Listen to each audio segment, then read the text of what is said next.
Retro. Hello there. This is James Arnold Taylor, the voice of Obi-Wan Kenobi, and you're listening to Dennis and Jay on Podcast Stardust. Their behavior is continuously unexpected. So uncivilized.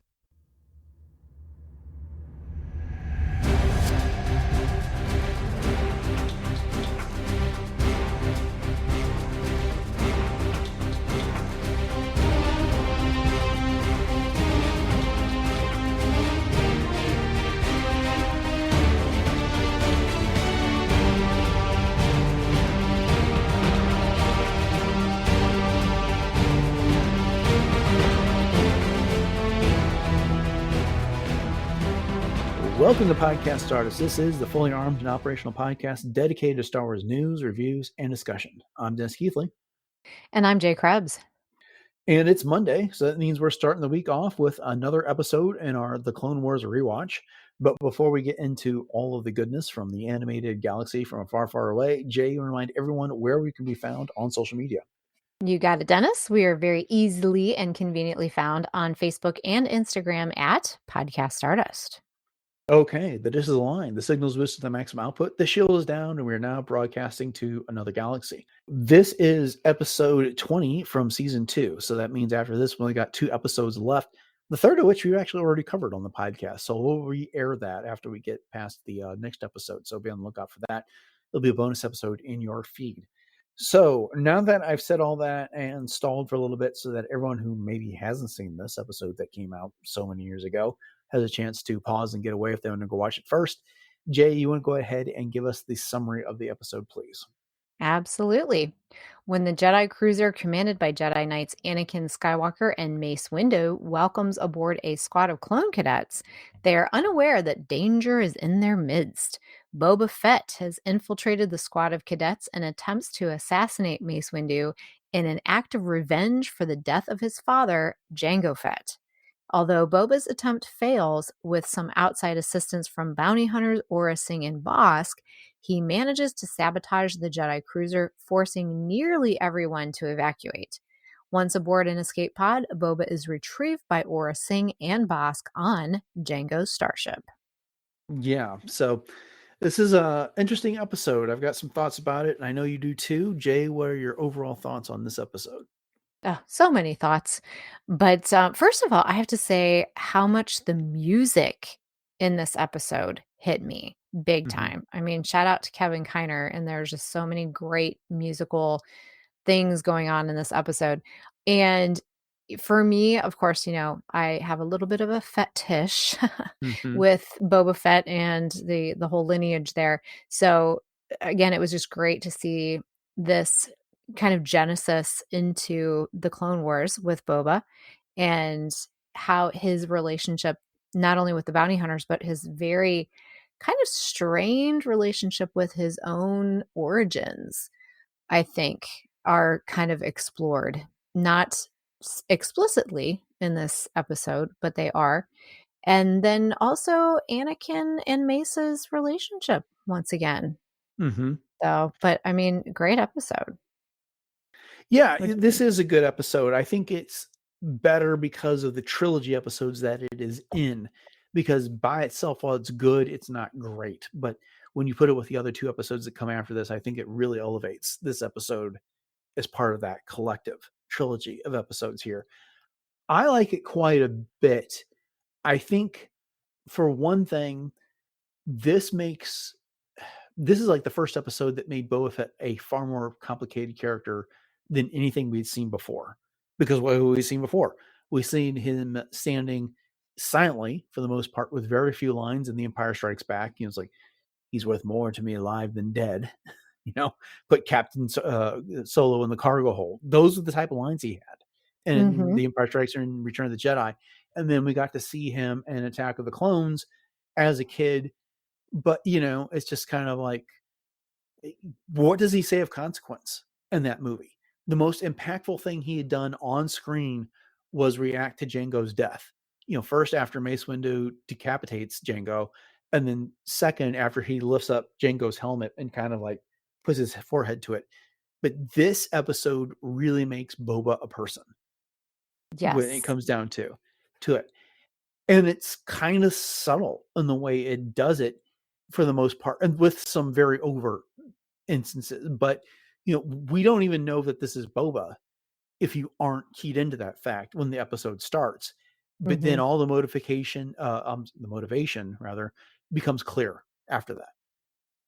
So Indeed, yeah, and I think it's so interesting too, watching the featurette again, how Dave Filoni was, almost like, "Well, here we are, yeah, Boba Fett." Like, he didn't even really wanna explore this particular character much more because of everything, that you just mentioned as far as the original trilogy and then what treatment he got in Attack of the Clones. yeah. So, yeah. Well, there was plenty of Legends material that addressed Boba Fett at the time that the likes of George Lucas were not reading. And so that did not impact their interpretation of that character whatsoever. And more specifically, when it came to Dave Filoni, it was like, I did not want to do episodes that caused a reinterpretation of the films, I think is how he Mhm, put it there. mhm. And he made sure to point out that this is something that George Lucas wanted, and what George Lucas wanted when it came to the Clone Wars, George Lucas got, because how can you deny that, man? But but I don't know, for all the depth that they give Boba Fett in this episode, it really changes my interpretation of the films so much as it enhances my interpretation of Attack of the Clones. Oh, no, I totally agree because it gives us that insight to, as we know, Django had requested an unaltered clone for himself that Hmm. he wanted to be able to raise. And that's the little fortune cookie that we get at the very beginning. And I'm probably going to butcher the exact verbiage of this, but, it's the memory of my father is more important, than the Who he I actually can't remember was. who he actually Yeah. was, that's Something, what it was. yeah.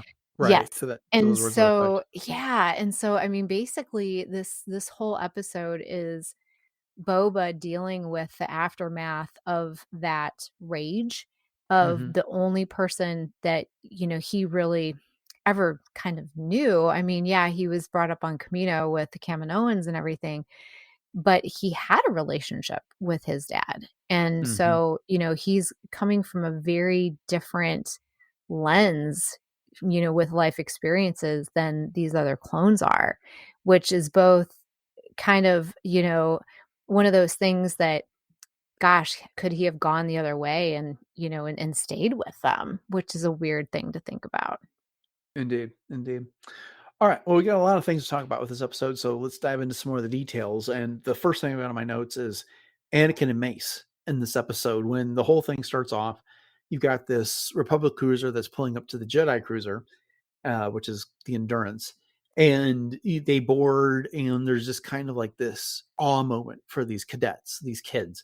The clones are all standing at attention, and then they line up, and all of a sudden Anakin and Mace wander into the room, and Mace isn't making introductions, and Anakin just kind of like brushes right past him and is talking, with all this bravado about their training and what they're going to experience and how exciting it is.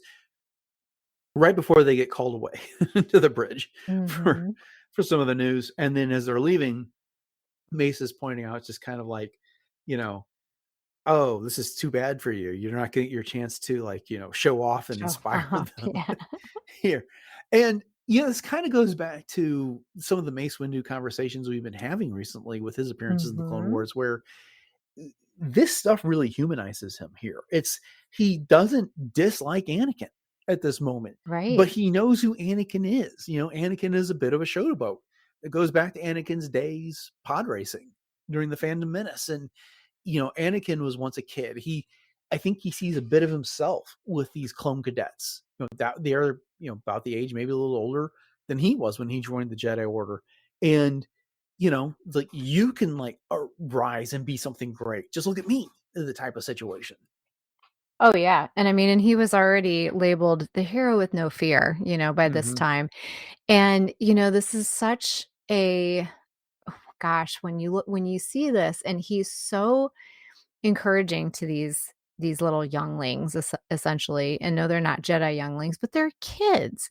And he really wanted to, as May said, show off for them. But, Anakin even said it's our duty to pass on our knowledge to the next generation. And then just knowing what happens in the Jedi Temple, obviously in Revenge of the Sith, it's just kind of heartbreaking in that way. Indeed, indeed.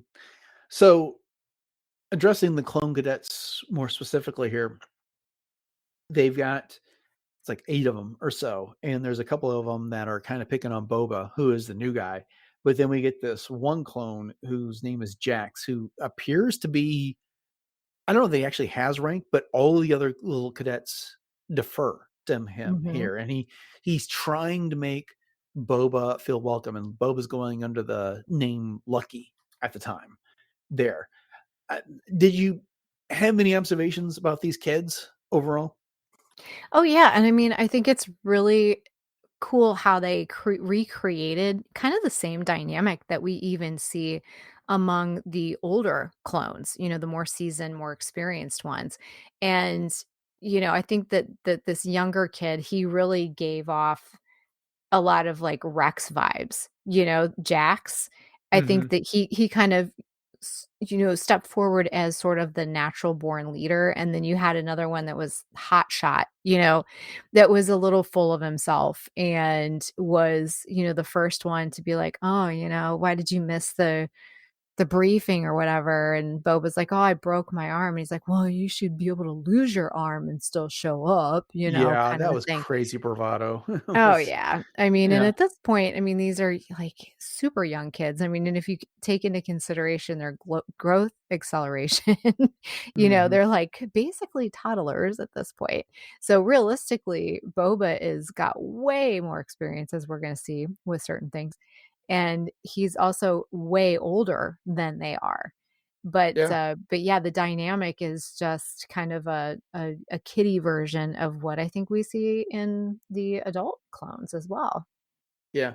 I just every time I saw that name Jax, 'cause I was watching this episode with the closed captioning on, I couldn't help but think of the Jacksonville Jaguars because JAX is the abbreviation Ah, you always see on the football scoreboard when they're talking about Jacksonville. So, but that aside, for sure. but the characterization of those kids was like spot on, right? Because Mhm. kids that age have that bit of bravado. They're kind of jockeying for position and who is the alpha amongst them. Not precisely, but you get what I mean. It's like Mhm. the art of the put down. I can make myself bigger by making you look smaller, uh, Right. type of situation. But Boba just kind of played it off all the way up until and including when they're there at that gunnery station and you'd have the Admiral Killian, who is he's being like the host of their little field trip here Mhm. and setting them up at this gun station. And then the one clone would like launch targets in there and give them all a chance. The first two fail horribly with just like scattering shots all over the place trying to hit this target. Boba takes it out in one hit. And then, since his nickname is Lucky, the clone trooper that's there at that station's like, yeah, you lived up to your nickname. And so he sends out 3 targets and Boba nails all 3 of them, one shot Ah. apiece out there. And so they haven't specifically told us that it's Boba Fett at that point in the episode, but that is like the big thing that sets Boba apart from all the other clones. Oh, yeah. And it's kinda hard to even reframe your thinking around the fact that, "Oh, we're not supposed to know that this is Boba just yet," Yeah. because, of course, we do after all of this time. But, yeah, I mean, there's definitely some major hints here that we're getting to see that are sort of pointing in that direction, for sure. Indeed. And, it's as you're thinking back on this as well with Boba being surrounded by all of these other clones just like him. It's he almost had to, I'm sure, take himself out of the idea that, oh my gosh, these are my brothers in a lot of ways, because he even says that to the one clone later on, "You're not my brother." So it had to be hard though to see all of these other kids with his face.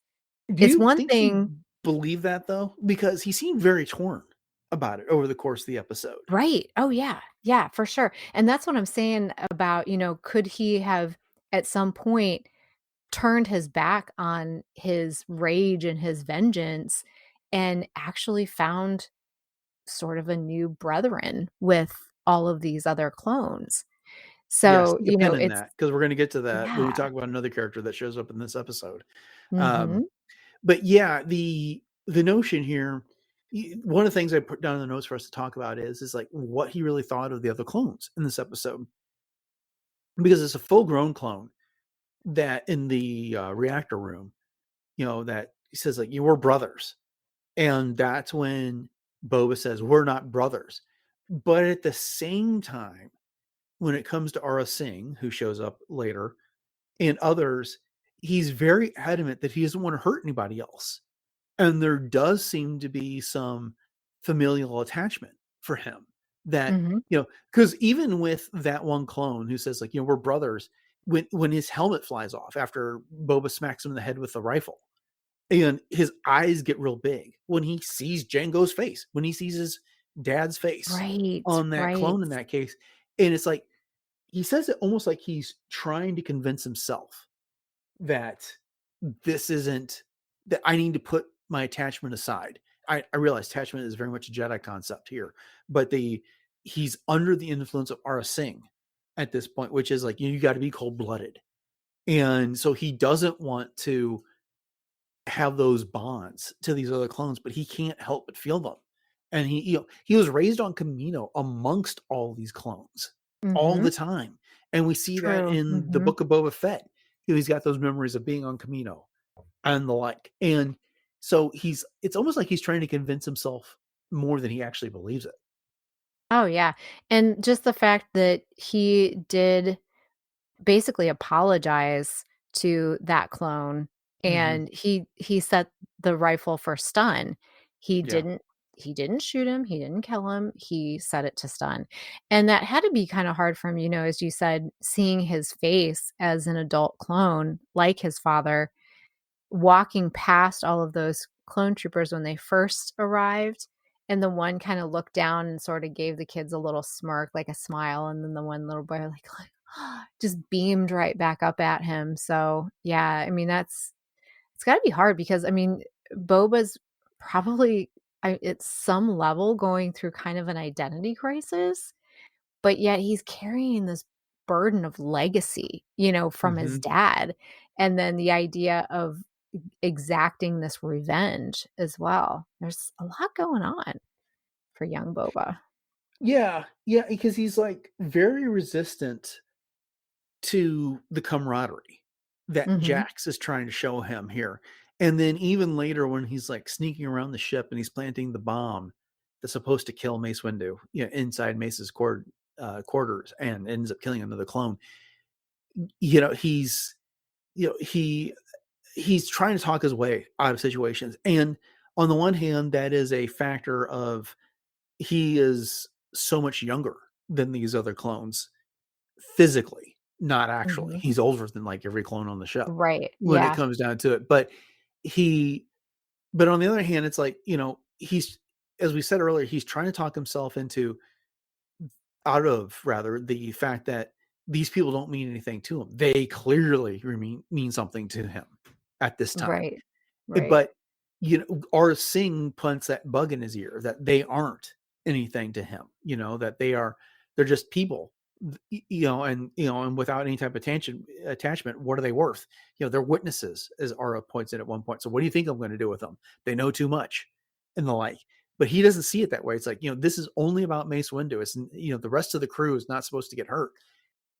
And I think it says something to his immaturity when he's following through on these things that Aura tells him. He plants the bomb in Mace Windu's quarters.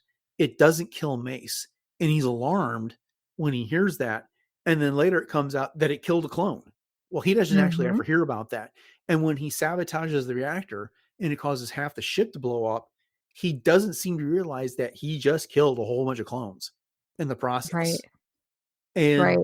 I don't know if that's something we ever get on screen in the Clone Wars with how he feels about that. Because frankly, I don't think he has outside of this little story arc, he has any other interactions with clone troopers that we know of.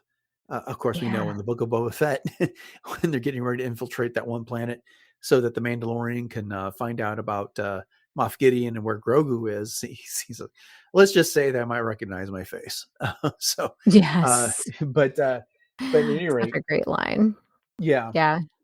This is such a great exploration of morality. And again, just referring to the featurette and what Dave Filoni was saying about how, with Boba, he doesn't really understand the whole, deeper morality of all of this. And he doesn't understand, how the effect of all of this is, Mhm. such a profound thing.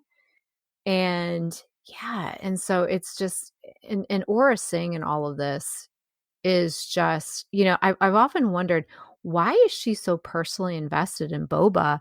And I think I've basically just landed on the fact that she's just using him as a tool, much Oh yeah. as Palpatine used Anakin as a tool. She was, raising him to step into the legacy again, of Django, and then eventually profit off of that. And that's just, awful, but that's Aurra Sing. Right, right. I think when it comes to um, Aurra Sing, I'm thinking back to that conversation we had with Tom Gross several episodes ago on one of our Revenge of the Sith episodes when we were talking about alignment.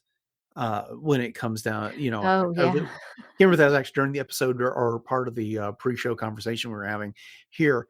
She's just evil when it comes Mhm. down to it, and she's got these evil aims. And as you just said, she knows who Jango Fett was. He was the best bounty hunter in the galaxy. Well, if she can exert her influence over Boba and make him a tool that looks up to her for guidance, she wins in that regard. And when it comes to bounty hunting and these type of missions as an assassin, she's very pragmatic. She doesn't get emotional. She doesn't get attached. She doesn't care for these type of connections that Boba would be feeling for the other clones. They all share the same DNA. They are technically brothers in this situation. And she keeps pushing him to move beyond that, no matter the pull that he feels for this Right. type of brotherhood. They all share that he's a clone himself. And there is a camaraderie that's there that for the taking. If he wants it, he's just not embracing it. And he Mhm. has to fight against that. It's funny. It's the one of the criticisms of the book of Boba Fett is that, Boba Fett went from being this guy that had this reputation as the best bounty hunter in the galaxy, cold, calculating, unfeeling. Like this episode of the Clone Wars, I think lends a lot to the book of Boba Fett in our Oh, yeah. interpretation of that character there. Oh, absolutely. And, and as we're talking about this, I mean, it's very much kind of a twisted mirror of the Jedi Padawan relationship. You know what I mean? Mhm. Where she's using pain and vengeance to teach Boba. And and she's teaching him that attachment leads to weakness. You mentioned attachment just a little bit ago. Well, Mhm. you look at this, I mean, and she's you've got to do this when he sends the rest of the cadets out into the airlock, and then he internalizes that lesson, Mhm. for lack of the any kind of empathy that he may have had. She's basically killing it at this point and just training him to be that ruthless person. And, I guess another thing too for Aura is that's really on her side is that she's got a built-in mole when it comes to any kind of infiltration that she wants to do with the clones, because he looks like the rest of the cadets. So why Exactly. not use him Yeah. again? Yeah, there's definitely a nice little parallel when it comes to Boba and Anakin here with it. Yeah. It's Boba is a kid and he's not been completely brought into the adult way of thinking on this, which is cold and calculating that these are just people. They're essentially faceless and they're a means to an end. Django had that to some degree, and Aura Mhm. definitely has that now. But Boba's still a kid. He has not embraced that level of detachment yet, that level of coldness, that evilness. Or, we don't even know all of Aura Singh's backstory to understand why she is Right. the way she Yeah. is. But she is very much the, you got to look out for yourself. And there's alliances worth making. She's got one with Bosk, and now she's got one with Boba. But to her, people are just tools when it comes Oh, down yeah. to it. Yeah, So, 100%. all She right. just likes the chaos. I cannot let this episode discussion go by without talking about the number 327, because that is Boba Fett's clone number in this episode. And of course, we know 327 as it shows up all over the place in Star Wars. Docking Bay 327 on the Death Star. That's the landing platform for the Millennium Falcon in Cloud City. The J-Type 327 that Padme escapes from Nice. Naboo on here. 327 shows up over and over again. You can find a dozen references if you go look for it on Wikipedia. But it just was a fun Easter egg for this episode that they didn't even highlight in the trivia guide for this episode. I couldn't believe that when I looked at it. No, they didn't. There was only, like, 2 things in the trivia guide, and you did a great job here. Wow. They need to Yeah, hire like, you. well, I was like very curious. As soon as I heard 327, I sat straight up. But the one of the things that was really interesting to me when I was researching 327 and what it means is, like, outside of Star Wars, it's considered an angel number, and okay, this is in quotes, an angel number associated with spiritual growth and positive change. And it comes from various Hebrew and other biblical references. Really? Yeah, I don't think that's what George Lucas was going for, though, because while Boba Fett may have gone through a change, I don't know that there was necessarily changes that you can assign to any one individual character the other times this number is used. Mhm. 327 is also the number of the division that Aayla Secura commanded. Oh, really? Oh, that's Yeah, cool. right. Okay. And so the 327th Corps with Aayla Secura and Commander Bly, of course, they killed her. So, Yeah. but I also saw references that 327 was part of Mark Hamill's phone number. Oh, really? And that's why George Lucas was incorporating into the films as an inside joke. Oh But my gosh, that's great. yeah, I don't know. It was just but again, 327, even though it may not have any deeper meaning, whether you ascribe to that whole angel number theory or not, it is an important number of Star Wars because it just keeps coming up over and over and over again. Yeah, and wow, what great research you had there. I'm impressed. Most Thank you. impressive. Thank you. Absolutely. Yeah, I wouldn't even have put some of those together, but now that you say, like, Docking Bay 327, the J-Type 327 Nubian, the number that made me sit up and I had to, like, go back and say, "Okay, did I hear that right?"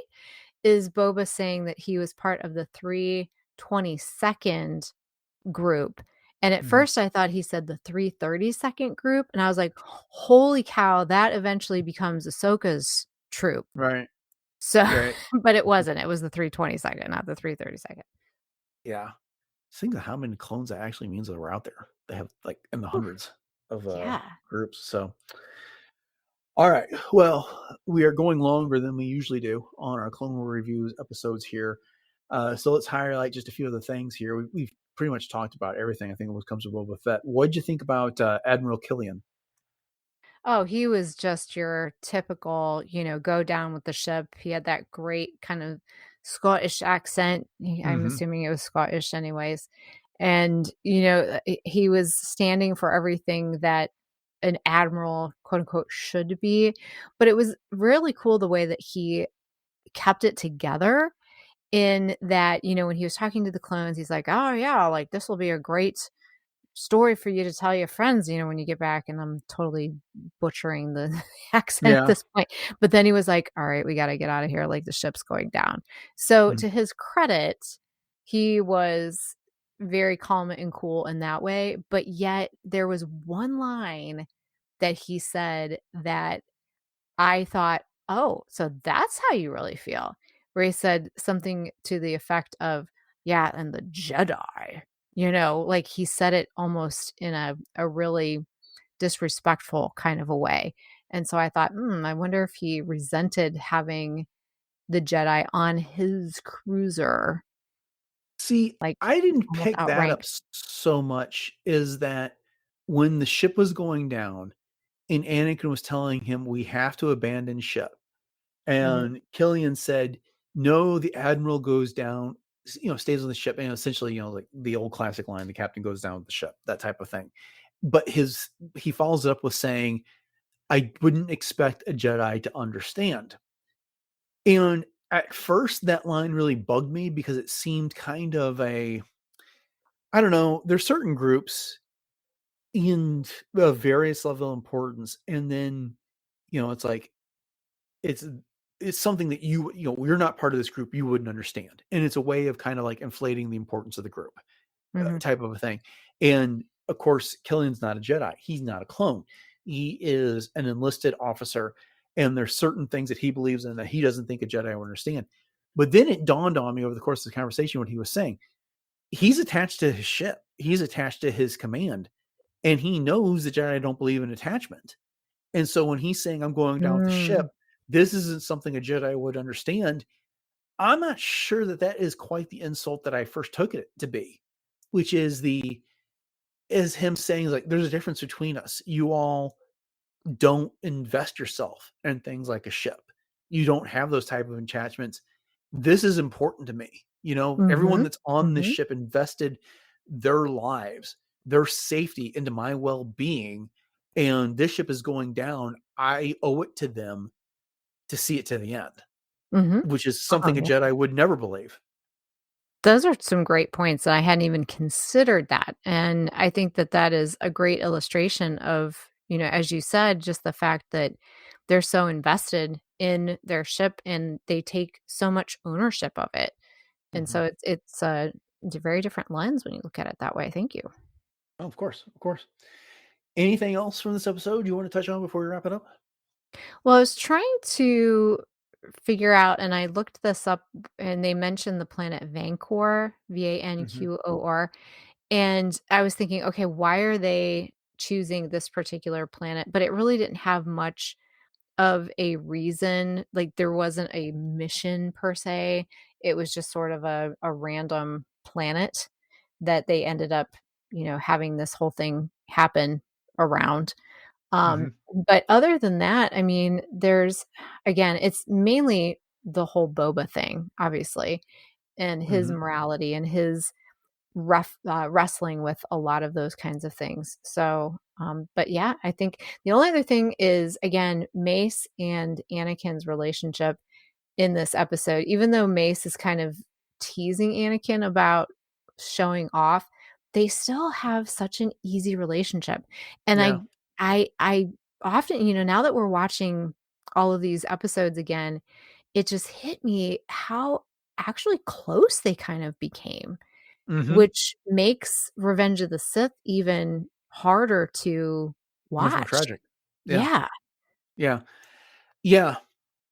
And looking ahead, it's like you kind of wish there was an episode somewhere in here in the Clone Wars where there's something that maybe shatters that trust between Mace and Anakin beyond, for lack of a better description, the temper tantrums Anakin throws in the Jedi Council when he's, appointed to the council but not made a master and the like, and just because he's close to the Chancellor here, because we've seen a number of episodes now where Mace and Anakin have worked together.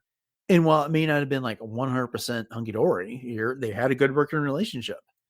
They just fought the Zillo Beast together, for crying out loud. So, right. Yeah. So when Mace says, I don't trust him, why wouldn't he trust him after all of this? Yeah. Well, if anything, if you want to look for the silver lining in that analysis, it really shows you how much Anakin's relationship with the Chancellor bugs Mace Windu. The Mace are supposed to be above all these, the Jedi are supposed to be above all these politics. And here's Anakin like deeply embedded with everything that the Chancellor is doing. And the Chancellor is exerting control on him when we've seen how much Mace does not trust the Chancellor. Right. Yeah. And So. every type of instance that Mace has been in dealings with Palpatine, he's had reasons to just keep compiling why he doesn't like Palpatine or doesn't trust him. And he's not wrong. Right. So true. Okay. I love this conversation. This was great. This was an episode I didn't expect us to have this much to talk about, but this has been one of our longer discussions of the Clone Wars recently. So yeah, cool. Indeed. Well, I can't wait to get to the next episode next week, Jay. Okay. Well, with that said, thank you all of our listeners, for joining us for this episode of Podcast Stardust and our most recent discussion of the Clone Wars. We hope you've enjoyed it. And if you want to see what happens next and our discussion of it, then make sure you subscribe to the podcast. So next Monday, that episode will be downloaded for you automatically. And once you've done that, and if you're feeling generous, we'd love it if you give us a rating review on your podcast of choice. We've been picking up some of those lately. It does help the show with its growth, and that means a lot to us. If you want to find more episodes of the podcast, which are going to be more than what's available on your podcast of choice, head over to retrozapp.com.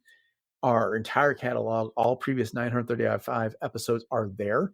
And once you've done that, you can find a lot of other great shows over there covering all aspects of Greek culture. Enjoy Stuff is a particular highlight. I'm quite fond of everything that Jay and Josh does, and they've got other shows such as Agents of S.H.I.E.L.D. Case Files and the Superhero Suite. They cover everything, past, present. It's a great network of shows they got going on. Jay, remind everybody where we can be found online and social media one more time. Absolutely. So yeah, there's a lot of goodness going on RetroZap. We can be found on Facebook and Instagram at Podcast Stardust. And again, just want to say a quick hello there to all of our new listeners. And especially if you are listening to this episode as your first episode of Podcast Stardust, there's a lot to love. So, as we just said, we've got 935 other episodes that you can enjoy. And if you find some joy in those, please let us know. And you can also check out all of our Pinterest boards for lots of fun ideas for everything Star Wars. And then our YouTube channel. So we have our traditional YouTube as well as YouTube Music. So in addition to our other platforms where you can stream and listen to the show, those two are great places to go and subscribe and share those out as well. And then we also have our TeePublic store, and the link to that is in our show notes. So if you need a spruce up for your closet, especially with the crisper fall weather arriving here in the northern hemisphere of this planet, at least, we do have sweatshirts as well as long sleeve shirts and even blankets that you can wrap yourself up in with some Podcast Artist logos on those. And the link to that is in our show notes. All right. So upcoming on the show on Wednesday, we are getting into part 2 of our discussion of the High Republic Trials of the Jedi by Charles Soule. It's a really great conversation, so make sure you come back for that. And then on Friday, assuming there is news to talk about, that's what we'll be doing. If not, we'll have something else to talk about on Star Wars, because Jay and I always do. But with that having been said, thanks for listening to episode 936 of Podcast Stardust, everyone. Have a great week, and until next time, may the Force be with you.